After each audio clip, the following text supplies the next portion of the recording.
Good morning and welcome to the VIANET Group PLC investor presentation. Throughout this recorded presentation, investors will be in listen-only mode. Questions are encouraged and can be submitted at any time via the Q&A tab situated on the right-hand corner of your screen. Simply type in your questions and press send. The company may not be in a position to answer every question it receives during the meeting itself.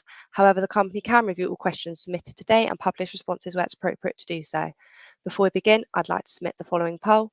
I'd now like to hand you over to James Dixon. Good morning, sir. Thank you, Millie, and thank you everyone for joining Sarah and I today. I'll kick straight into the results. We believe we've made strong progress despite the UK and global macro background that's impacting pretty much every sector. We've seen growth in our pipeline and our installed footprint in both divisions, so that's very positive. In unattended retail, our exit from ERP provision to focus on device footprint expansion has allowed us to gain some valuable strategic market share.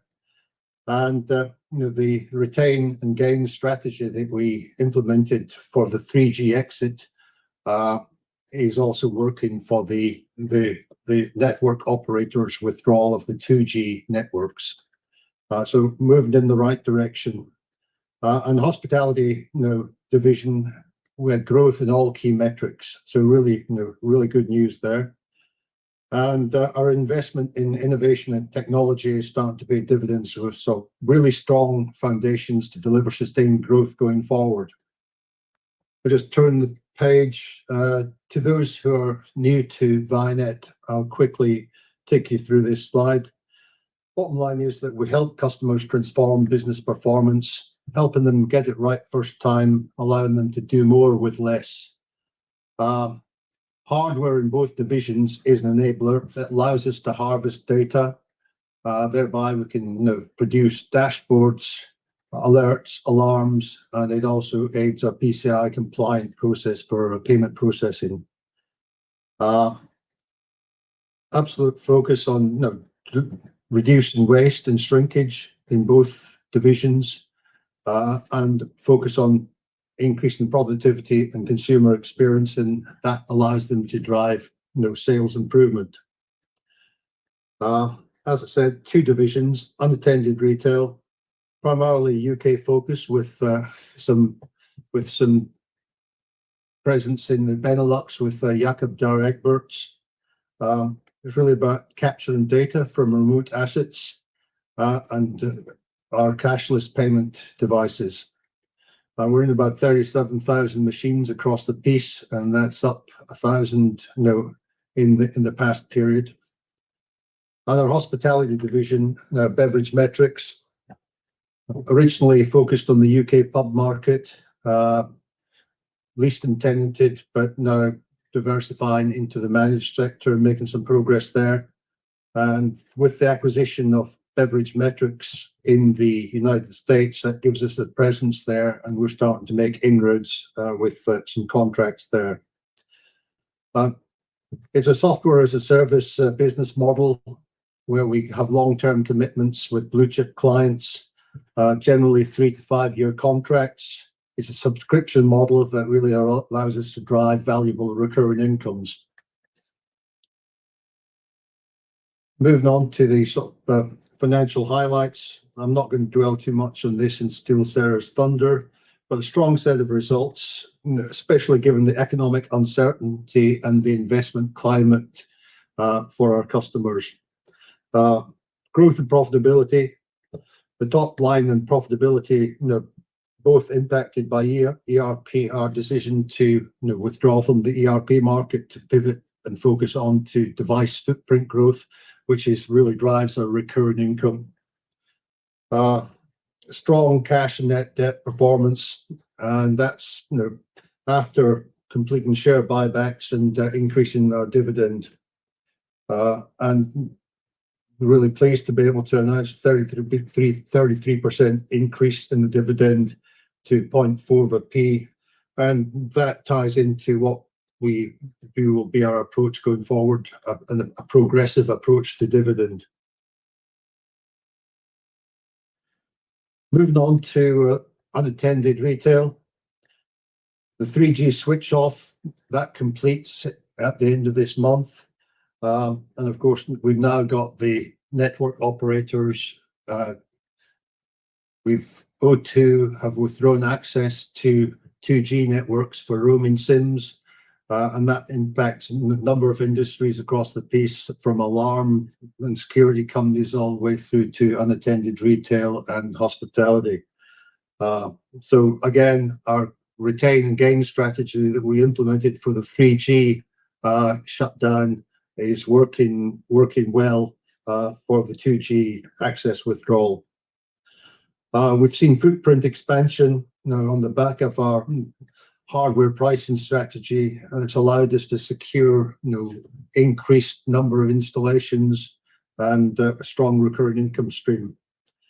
Our focus on device management is really paying dividends, and that device management approach is really about maximizing device uptime and improving the user experience, and that's where we're making some inroads and creating some clear blue water between ourselves and the competition. We've secured existing customers, and we've gained new business. 52 new contract wins in the half year versus 48 last year. That's given us a really good pipeline. We've seen growth in the core estate from 36,000 to nearly 37,000. So good growth there. Importantly, we've also seen a change in the mix. We've seen our cashless devices generate higher recurring income per unit, and we've seen them grow to over 26,000, and that's a trend that is going to continue. So we're really pleased about that. The focus on device management is really delivering us some great testimonials with our customers, typically driving an 18% uplift in customer revenues per machine. And one particular example is Lucozade Ribena Suntory, where we got that 18% uplift, and also allowed them to have a 14% reduction in their transaction costs. So a real winner, and that's allowed us to drive new installations through their network. Looking at the adjusted operating profit of 0.91 million versus 980,000 last first half. Basically, the foregone ERP will wash through in the current year, and we'll see that rebound into the next period when we start to see the device footprint in the full year of subscription income per device coming through. In terms of our progress in verticals, forecourts were up from about 1,800 to 2,100 devices on forecourts. We've also completed integration development on supermarket loyalty cards. So that's allowed us to get more market share within the supermarket arena. And again, the forecourt vertical as well, our device uptime is super critical there, primarily because the average transaction value is so high. So if your device is down, you can make substantial losses. So that's really allowed us to make a real difference. Moving on to the next slide. I guess my message here is that we've demonstrated real resilience through disruptive periods over the last sort of 8-9 years. And we've got really positive trajectory of the device footprint out there and device growth. And that's valuable market share. And it's also strategic market share, because at the moment we're taking share from international competitors. And if we look at the I guess the issues that the sector has had to deal with, blanket closures during the COVID lockdowns, then dealing with the machine profitability with increased work from home, where you may have 60% of the footfall passing a machine versus what was 100% pre-COVID. That created a lot of uncertainty in the sector. And then you move on to 3G, 2G withdrawals. That means our customers, operators and food service and brand owners are really reviewing investment decisions, and that slowed things down, but we're starting to come through that, and we're seeing the growth again. The good news is that 90% of our growth is going to come from existing customers, so that's pretty positive. And the other thing I want to pick up on there is the mix is increasingly moving towards cashless, despite the fact that we're going to be seeing the growth in the telemetry only as well, and that's more valuable. Moving on to hospitality. We're entering a period of sustained growth for the hospitality division. In the UK, we've got stable leased and tenanted base, and we're making good progress in terms of entry into the managed pub market. And the USA is making really good progress as well.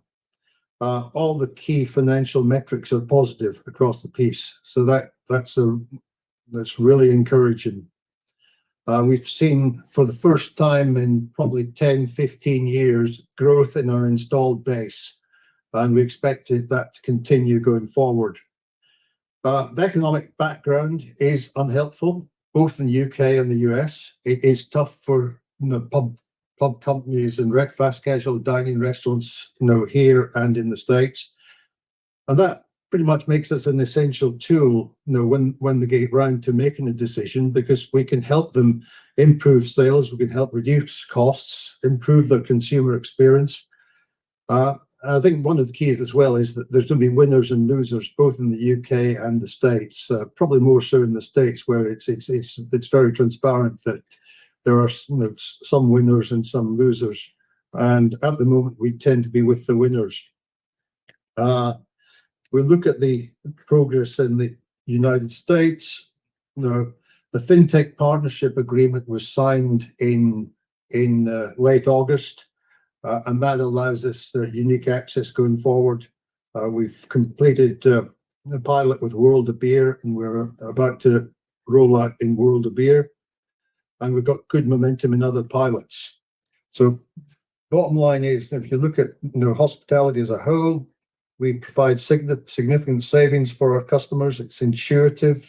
A minute a day is all it takes to actually pick up and identify the issues that need to be resolved on any particular day or week, and it pays for itself if you can save or sell one additional pint a day.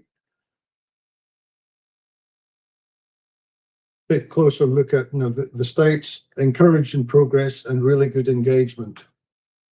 As said, we've signed that partnership agreement with FinTech in late August. That gives us unique access to the United States market, and that whole integration with FinTech, integrating our inventory platform with their payment processing and payment reconciliation, helps reduce labor costs, improves productivity, and helps customers get it right first time. Looking purely at the shift point of sale losses. Now, again, 1 pint per day uplift will pay for the system inside 6 months. Existing contracts include Chili's, Margaritaville, and Marriott franchisees, and now World of Beer. Bottom line is, it's all about hitting the quality benchmarks, helping customers get it right first time, improving the productivity, and if we look at where we are in terms of a significant loss reduction in the current year, we will have a loss reduction. Won't quite be where I was hoping to be in terms of total revenues, but we're confident that we will secure meaningful contracts in the next several months that are going to make a real difference. With that, I'll hand over to Sarah. Thank you very much, James. So, welcome. And for the results this year, looking at the profit and loss across half one, what we see is the progress has remained solid. We've improved profitability. Turnover remains stable at 7.67 million, and operating profit has increased 10.4% to 1.5 million from last year's 1.43 million. This demonstrating enhanced operational efficiencies across the board, and EBITDA is up 20% year on year. Earnings per share has increased to 0.79 versus last year's 0.06, all supported by the growth in profit.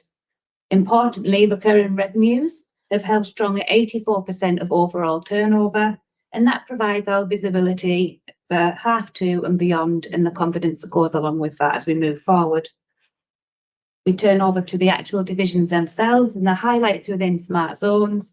The turnover has increased 5.6%, reflecting our customer demand, or 250,000 in absolute terms, with 229 new installs, like James said, our highest for a while, and recurring revenues increased slightly to 4.21 million from 4.19 million year on year, and this being 90% of overall turnover for the division. Gross profit increased 2.6%, or 93,000 in the period. So all in all, Smart Zones making excellent progress. And when we come to the unattended division, turnover for the period is 2.97 versus last year's 3.2. And this is a direct result of what James has already spoken about and the economic backdrop. However, gross margin profit increased 52% from 48 last year, which shows our resilience in this division. And operating profit for the period was 0.91 million, a slight reduction year on year due to the pivot away from ERP. And importantly, again, for here, recurring revenue remained strong at 2.23 million for the period, 75% of overall turnover, providing really good footprint foundations for moving forward. We take a look at our cash flow. Cash generation remains very solid. Free working capital cash flow strengthened year on year to 1.79 million from last year's 1.61, representing 10.7% growth. And post working capital cash flows of 1.72 million, so very healthy. These were invested in the R&D, your rental devices, as well as paying an increase in dividend and purchasing shares back at 250,000 in the year. Also while continuing to repay debt and reduce our net debt position. So really self-funding. We move along to our balance sheet. Again, this remains strong. It continues to strengthen and shows resilience within the organisation. Refinancing with HSBC took place in the period. The rates have improved and the commitment is there until April 2028. That saw reduced repayments in the period and provides long-term certainty. Cash remains strong at 2.57 million from last year's 2.25 million, and net debt stands at 500,000 versus last year's 1 million at this point. This was even after paying the higher dividends, the purchase of the share buybacks, which without we would have been towards net cash.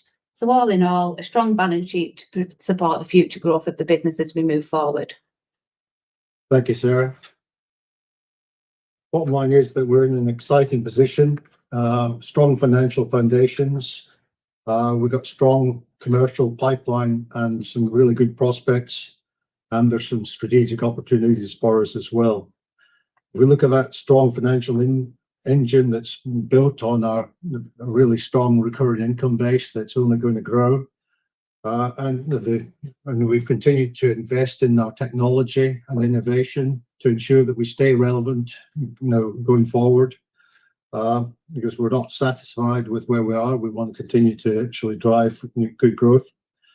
We managed to deliver bottom line growth. We expect to see top line growth going forward. If we look at smart machines, for instance, there's a really strong contractual pipeline there. It's really about rate of deployment. 90% of the growth that we're showing in those device footprint growth over the next couple of years comes from existing customers. That's going to deliver us really strong strategic market share that becomes valuable to others. We look at the demand for data and the insights. There's increasing demand for data insights. People need to do more with less. There's more and more utilization of AI, and we continue to invest in our technology. We've invested in our databases, our APIs, and our reporting suites. to ensure that we continue to be intuitive, easy to use, and highly relevant. If we look at the whole cashless payment, that continues to grow. We are focused on device uptime and user experience, coupled with very competitive transaction rates and industry-leading customer experience. And then our absolute focus across the piece over the last 4 or 5 years has been to become a trusted partner for our customers. And that for me is vital, because if you're a trusted partner, customers know you're going to do the right thing, and they're happy to work with you in partnership going forward.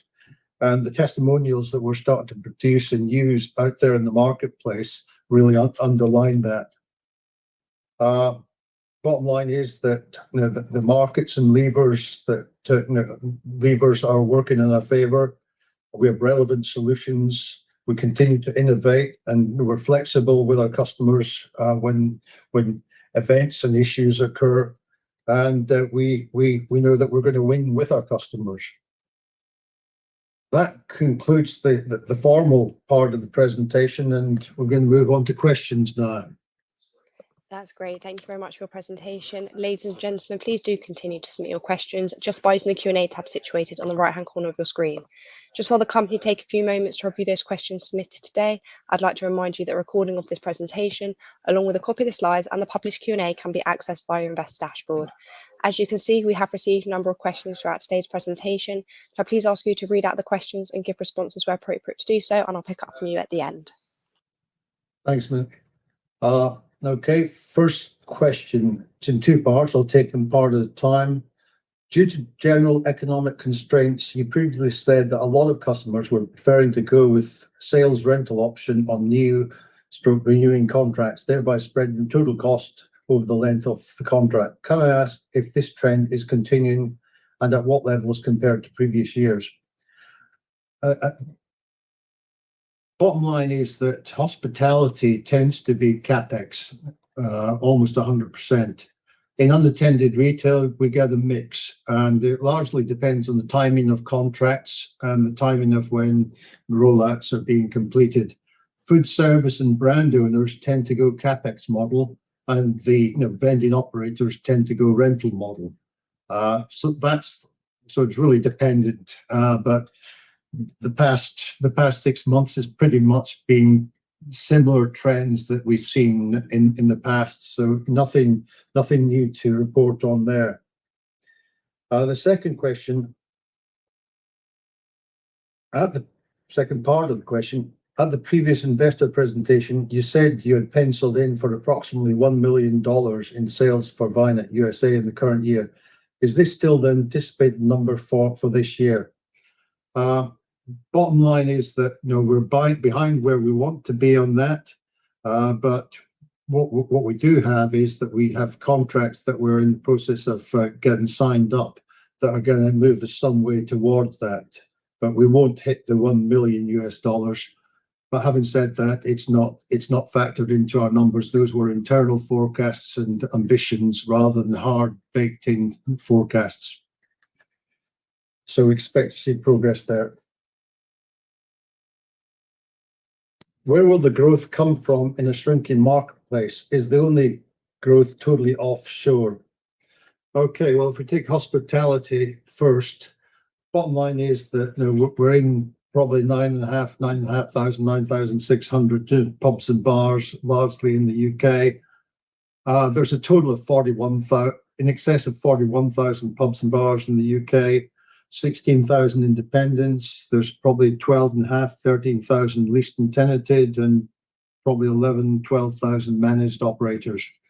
We're starting to make inroads. We're starting to see an increase in the number of leased and tenanted. So we're seeing migration from poorer performing managed houses moving into leased and tenanted, which helping to sustain a stable leased and tenanted base. And we're starting to see some real engagement in managed operators, and we're starting to do installations in the managed operators, and we expect that to continue to grow. So we expect to see growth in the UK pub sector. That's number one. Number two, We expect to see growth in the vending unattended retail market is not shrinking, it is in growth, and our existing contracts will deliver 90% of the growth that we're forecasting going forward. And then we look at the USA. The USA, it may be a shrinking market, but it's a very substantial market. And at this moment in time, we're a small player who are engaging seriously with some seriously big players in the States, and it's just taking time to get that across the line.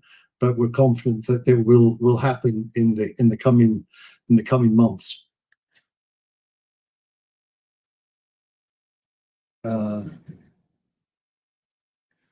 Next question. With new wins showing a positive uplift, how aggressively are you pursuing market share capture, and what barriers are there to switching from competitors? If an existing device, if we take unattended retail, if there's an existing device out there that's a competition device and it's currently 2G or the last of 3G waiting to be upgraded, then we feel pretty confident that we can go in there with a compelling offer and testimonials that will allow us to gain that business. If it's an existing 4G outlet that's already been upgraded by the competition, that's slightly more problematic. But we're prepared to be flexible and innovative in terms of our pricing structure to try and swap those 4G out as well. And that happens. That might be that one of our existing customers has acquired another operator that has a competition 4G site in, and we'll work with them to take them out over time. And in the UK hospitality, there is no real competition. Next question. Could you comment on your market share and who are your main competitors? Well, hospitality is easy in the UK. We are the market, and we have no competition in the UK. In the USA, there are probably about 3 or 4 competitors, but they're scratching the surface of what is a substantial US market. We're taking it slow and steady, but we believe that we're going to be winners in the medium term. When we look at unattended retail, competitors are Nayax would be the real competitor in the UK. They have a substantial presence across a number of different sectors, and we compete very effectively with them because we focus on device uptime, user experience, and the superior transaction rates, and that allows us, and the customer experience help desk that we have is industry leading, so that allows us to compete very effectively with them. And again, gets back to us being trusted advisors. And then you've got other competitors, Televend, trying to get into the UK market, and I say trying. They don't have much in the way of presence in the UK at this moment in time. And again, the other one would be Cantaloupe. Cantaloupe bought a business called SB Soft, which was a vending management software, but they've struggled to get any traction in terms of device footprint out in the marketplace. And that gets back to why our focus was on delivering device footprint during the 3G, 2G switch off to really drive and secure that valuable recurring income. That looks like it's the last question. Oh, okay, there is one I've missed here. Okay, is VIANET, you have been in the USA for some time now. Is it realistic to expect to achieve critical mass there? And is this a distraction from core UK business? Bottom line, it's not a distraction to core UK business. Bottom line is the acquisition of Beverage Metrics has really strengthened our core UK business, and the product development that we've been investing in is equally relevant in the UK and in the States. That's point number one from me. Point number two is that we are going to be successful in the United States, and it is a case of watch this space, and we will deliver.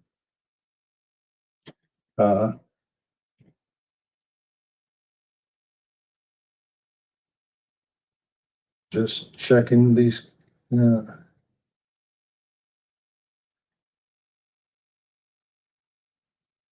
I think I've already answered with new wins showing a positive uplift. How aggressively are you pursuing market share? I think I've already answered that one.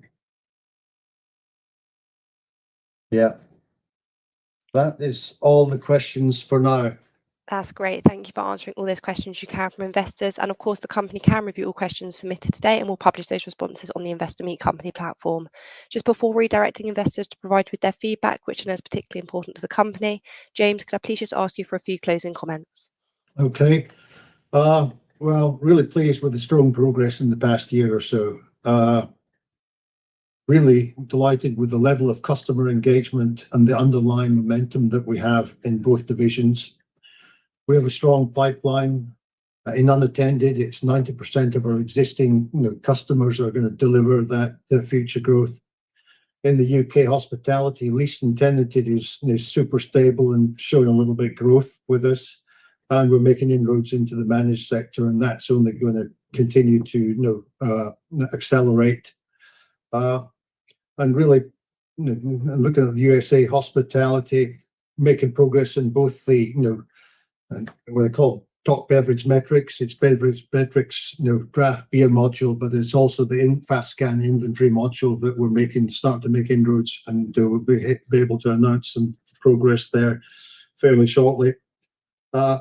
Also, when we talked about being trusted advisors for our customers, it's also about having trusted partnerships with people like FinTech, Scobie Macintosh, Attender. It's about being the sort of people that others want to deal with, and that's important to us. And we continue to invest in our technology and our innovation to ensure we're relevant, and that's only going to pay dividends going forward. Really encouraged with what the technology team have been doing with AI and accelerating development. It's really accelerated our whole product development, moved from the stage where developers become a bottleneck to the stage now where it's business analysts and product managers who are the bottleneck to feed the AI development. And really, absolute focus on delivering the recurring income growth and allowing the capital returns that will allow us to keep our shareholders happy. Thank you. James, Sarah, thank you for updating investors today. Can I please ask investors not to close this session, as you'll now be automatically redirected to provide your feedback in order that the management team can better understand your views and expectations. This will only take a few moments to complete, and I'm sure will be greatly valued by the company. On behalf of the management team of VIANET Group PLC, we'd like to thank you for attending today's presentation, and good morning to you all. Thank you.